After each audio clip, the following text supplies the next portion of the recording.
You're not my responsibility. I stared, typed one word. Okay. That night, he was shaking my door. If that moment hit you, stay with me for a second.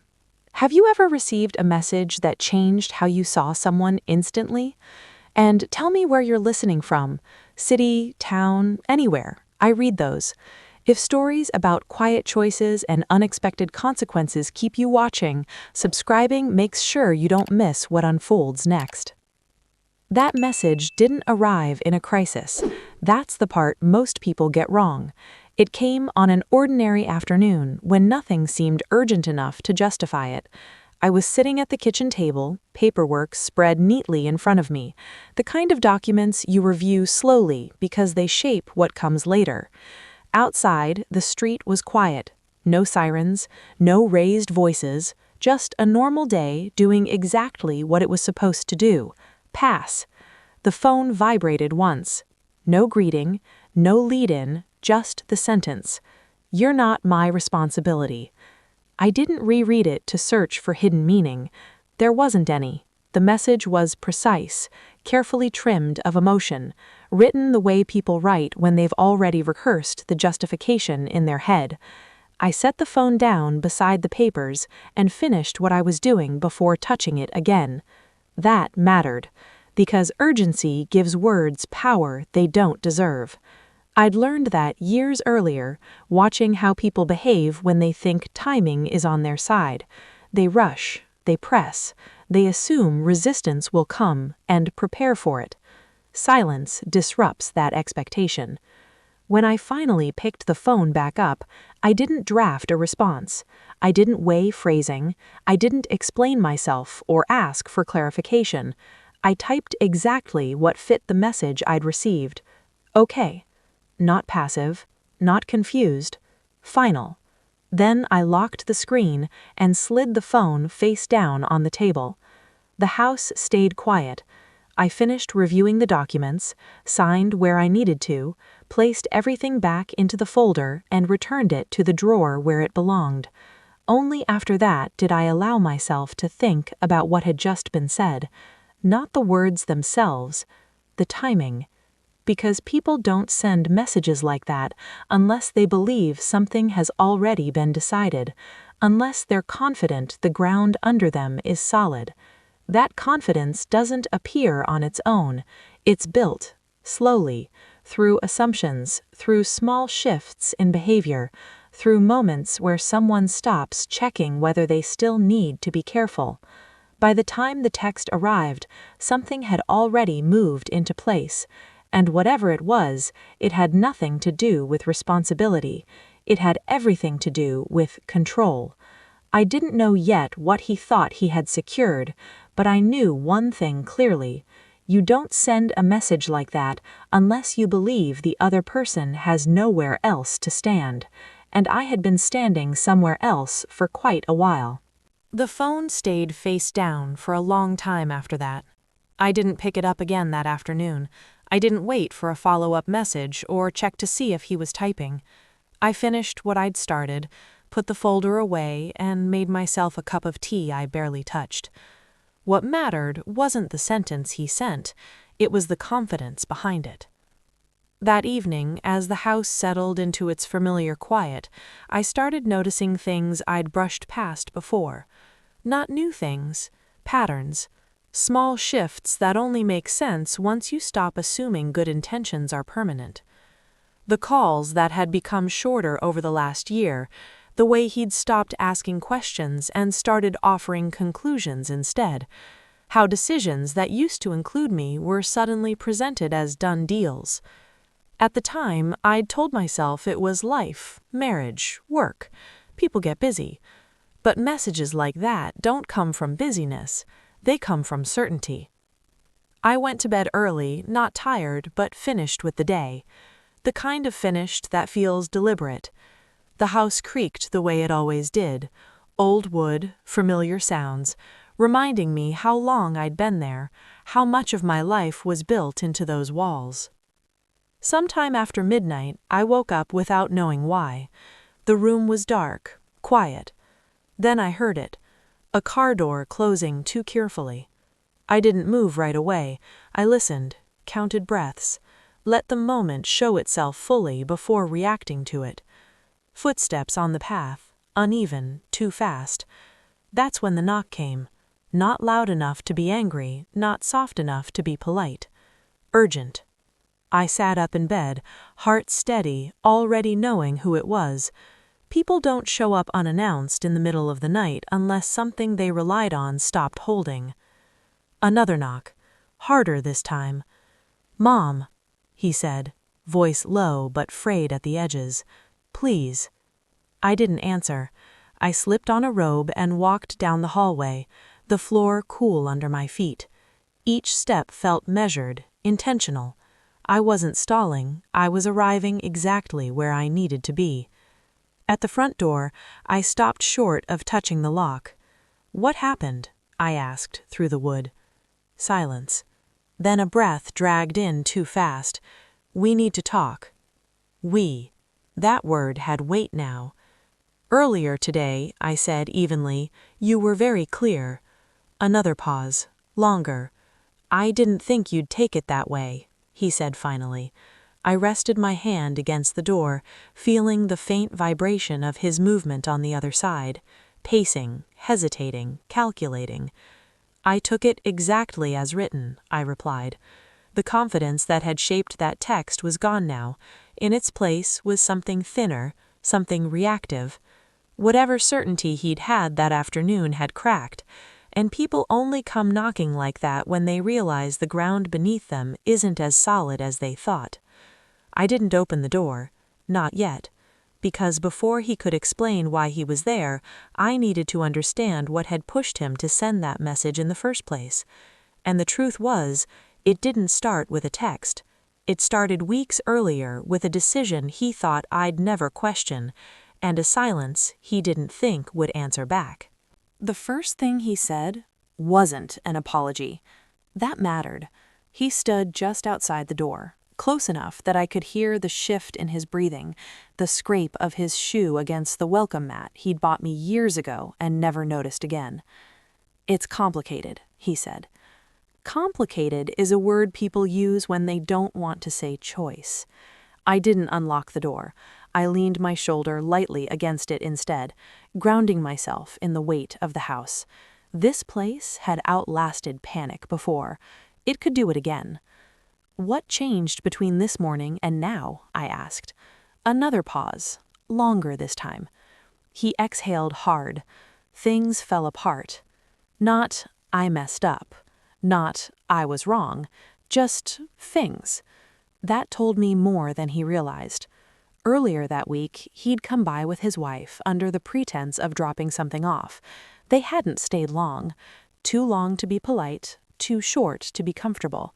She'd wandered through the living room, eyes flicking to the shelves, the framed photos, the hallway that led deeper into the house. I'd noticed then how little either of them sat down. People who feel secure always sit. "I told you I wasn't your responsibility anymore," he said now, his voice defensive, like he was bracing for a reaction that still hadn't come. "I didn't say it was," I replied. That seemed to throw him. Silence again, the kind that stretches because someone is waiting for you to fill it. I didn't. Outside, a car passed slowly, headlights sweeping across the front window. His shadow shifted with the light, growing taller, then smaller again. "We are under pressure," he said finally. "A lot of it. You don't see everything that's going on." That's true, I don't. What I did see was the pattern. A few months back, he'd started talking about options, not plans. Options. The word had floated into conversations casually, always followed by a quick change of subject. Housing prices, interest rates, how expensive things were getting. Then came the assumptions. How would you feel about downsizing someday? You don't really need all that space, right? Wouldn't it be easier if things were consolidated? He'd said it lightly, kindly, like suggestions, not positioning. I'd listened without committing. People mistake listening for agreement. "I just didn't expect you to shut me out," he said now. I almost laughed at that. You drew the line, I respected it. On the other side of the door, he shifted again, closer, then back. That's not what I meant, he insisted, but it's what you said. Another pause. His breathing changed, quicker, shallower. Can we please talk inside? This isn't something we should do out here. That was interesting, because whatever had gone wrong clearly needed warmth, familiarity, access. And access is exactly what that message had tried to remove. Tell me why you're here, I said. The words came out of him then in a rush, disorganized, urgent, pieces of a situation he no longer controlled slipping through his fingers. And as I listened, one thing became clear. The text hadn't been sent because he was done with me. It had been sent because he thought I was predictable, and whatever had collapsed tonight depended on that assumption being true. I stayed silent, because once someone realizes their safety net has a choice, everything they thought was stable starts to wobble, and I needed to know just how badly. He stopped talking mid-sentence. That wasn't hesitation, that was fear catching up. I don't need the whole story, I said. Just tell me what changed today. There it was again, that delay. The kind that happens when someone realizes the truth sounds worse out loud than it did in their head. Something came through, he said finally. Paperwork. I waited. Earlier than expected. Paperwork doesn't knock on doors at midnight. Paperwork doesn't breathe like that. What kind? I asked. He swallowed. I could hear it, even through the door. The kind that needs a signature, or a guarantor. I leaned my forehead lightly against the wood. Weeks earlier, he'd mentioned a temporary arrangement, a phrase that had landed softly at the time. Too softly. He'd said it like it was already agreed upon, like the details didn't matter because the outcome was obvious. Temporary things always come with permanent assumptions. And when you sent that message, I said, you believed this was handled. Yes, he answered too quickly. Handled meant settled in his favor. The porch light flickered once, then steadied. His shadow shifted again, closer now. Not aggressive, pleading. He continued. They asked questions they didn't ask before. About income, about stability, about contingencies.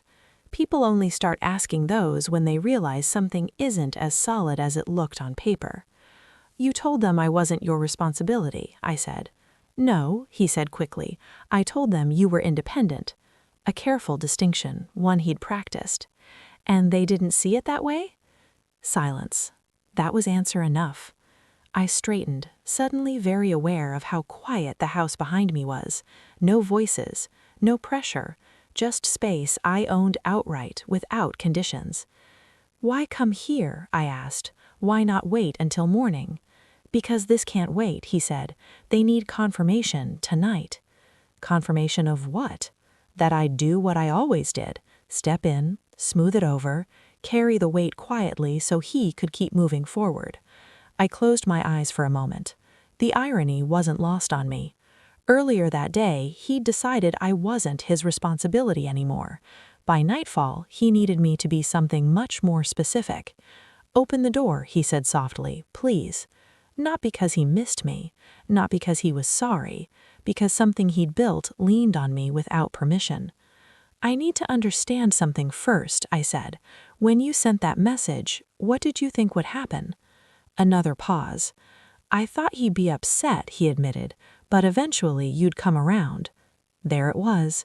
Predictability. The belief that history guarantees compliance. I see, I said. Outside, he shifted again. So, will you help?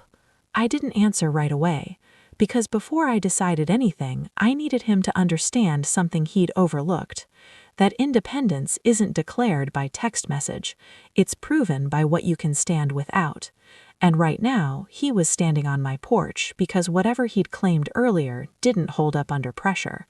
I reached for the lock, not to open the door, but to remind myself how easily it could stay closed. He went quiet when I didn't respond. That silence told me more than anything he'd said so far. I'm not asking for much, he added quickly, like he could feel control slipping. Just confirmation, just reassurance. Reassurance is a dangerous word. It sounds emotional, but it's usually logistical.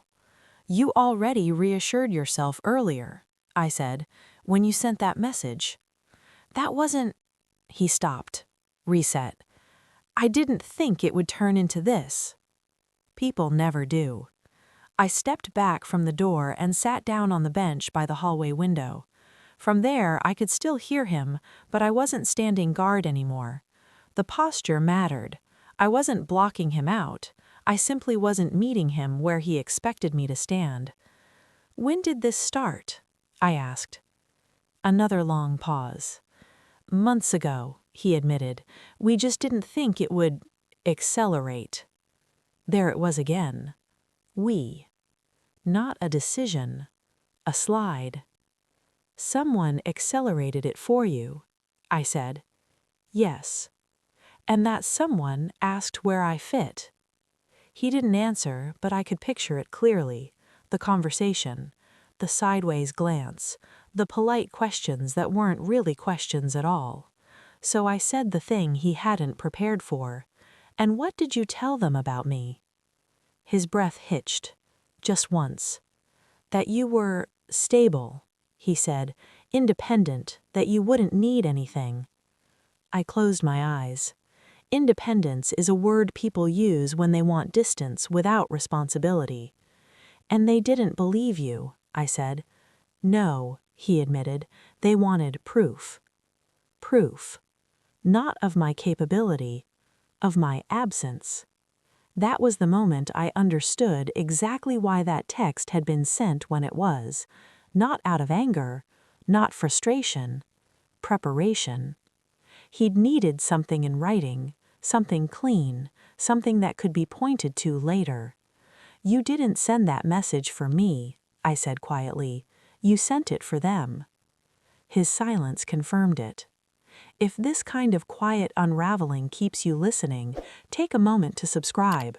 Stories like this don't resolve with shouting, they resolve with consequences. Outside, he cleared his throat. I just didn't expect it to come back this fast. It always does.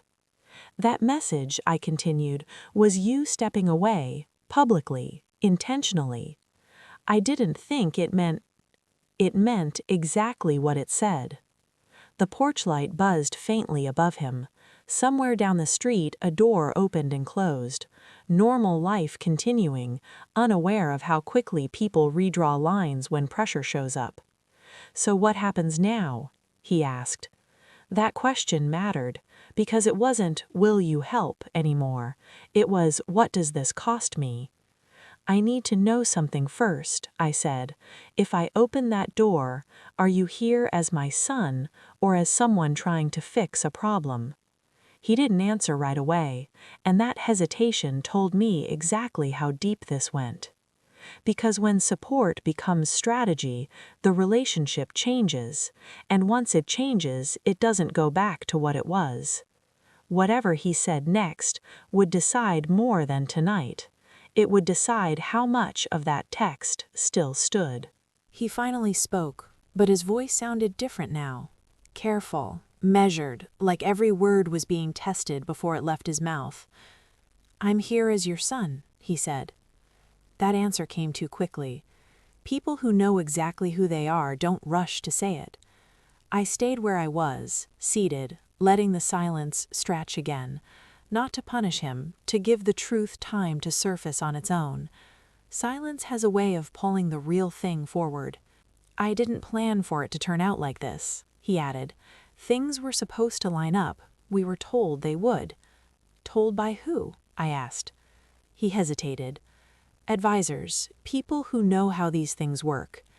There it was, outsiders with opinions, numbers, timelines, people who look at families like columns on a page and assume whatever's missing will be filled quietly. And when they asked about me, I said, you gave them certainty. Yes, he admitted, I had to. Had to. Another word people use when they don't want to say chose. I stood up and walked slowly toward the door, stopping just short of it, not opening it, just close enough that he could hear the shift in my movement.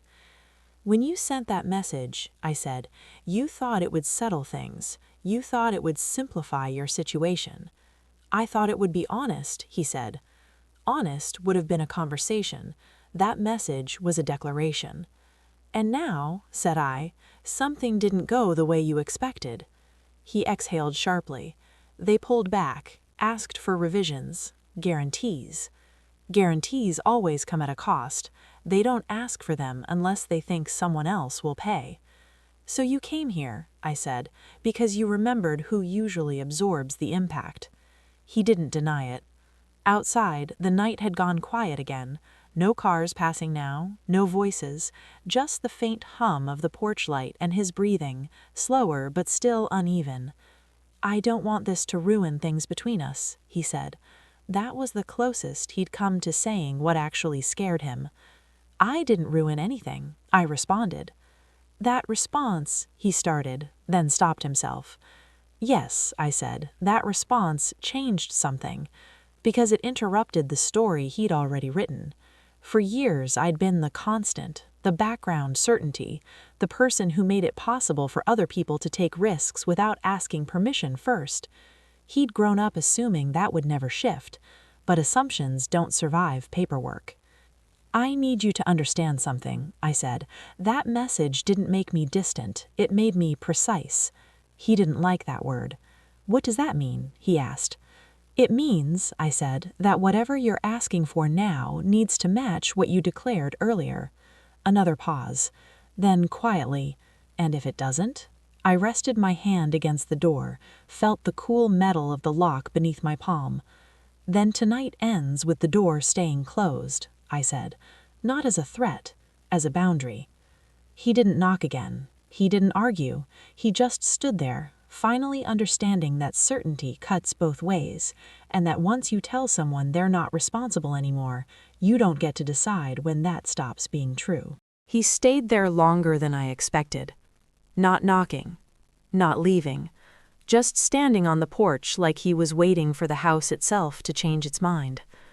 I watched the shadow under the door shift as he leaned back against the railing, heard the slow exhale he didn't bother to hide anymore.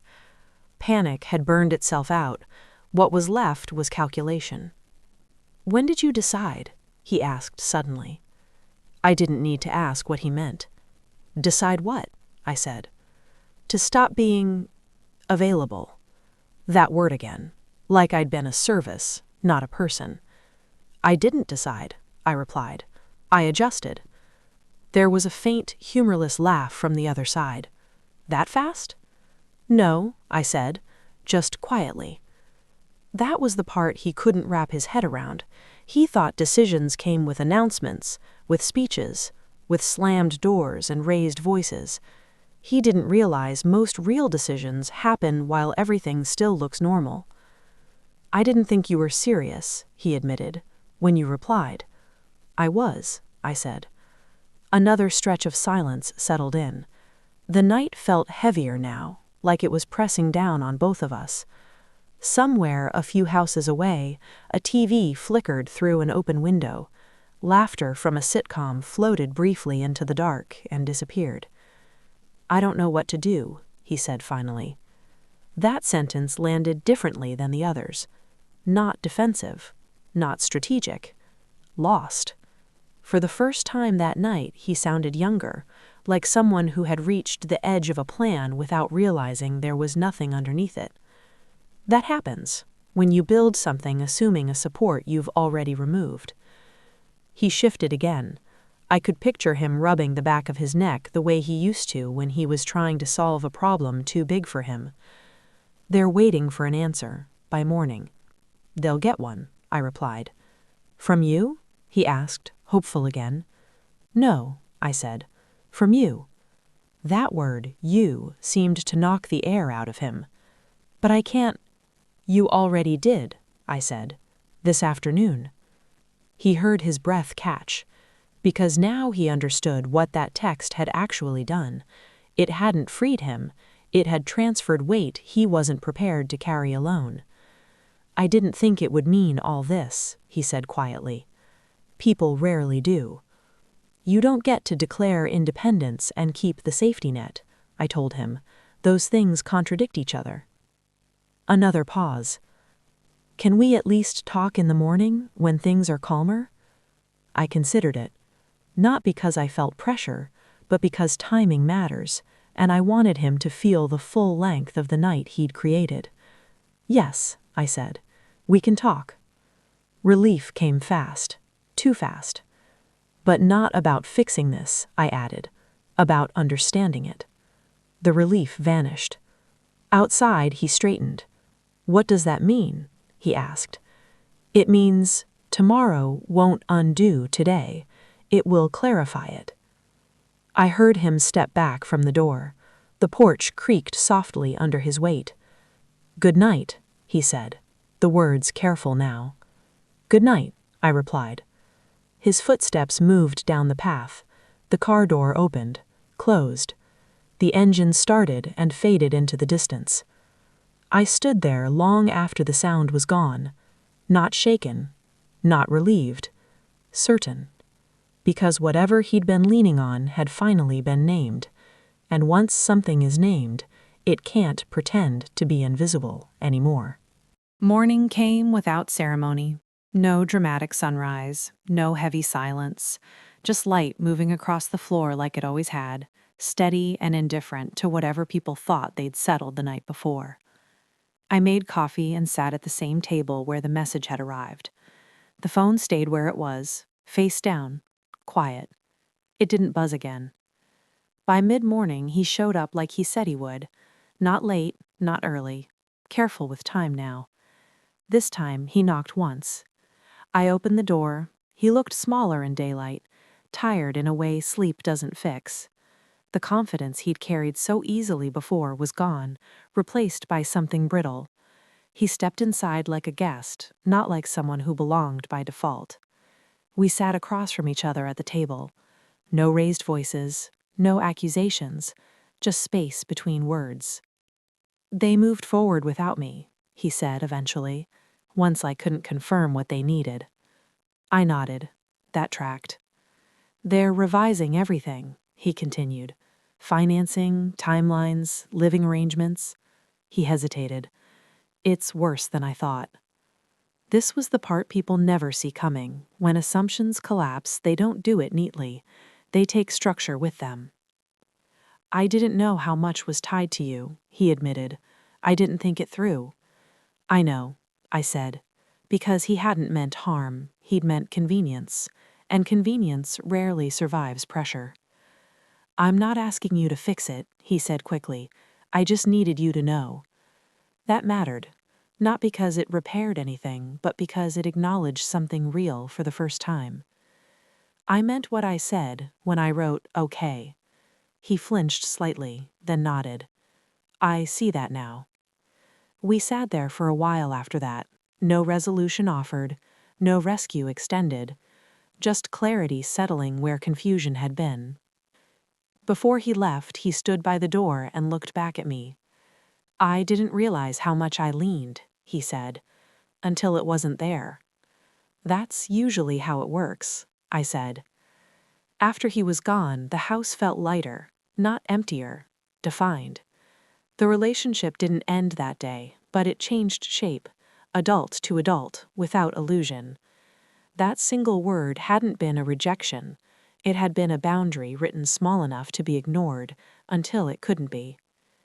If you've ever watched someone realize too late what quiet support was really holding up, leave a comment and tell me what moment changed things for you. And if you want stories where silence does the real work, subscribing keeps you close when the next one unfolds. Later that evening, I queued up another story from this channel, the one about the tea, the will, and the warning that almost came too late. If you haven't heard that one yet, it sits right beside this for a reason, because sometimes the loudest consequences don't come from arguments.